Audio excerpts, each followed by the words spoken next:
చక్కని సీతకి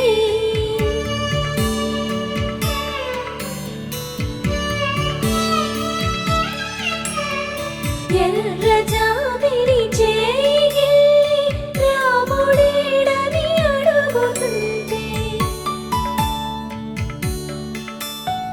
చూడలేదని పెదవి చెప్పే చెప్పలేమని కనులు చెప్పే నల్ల పూసైనా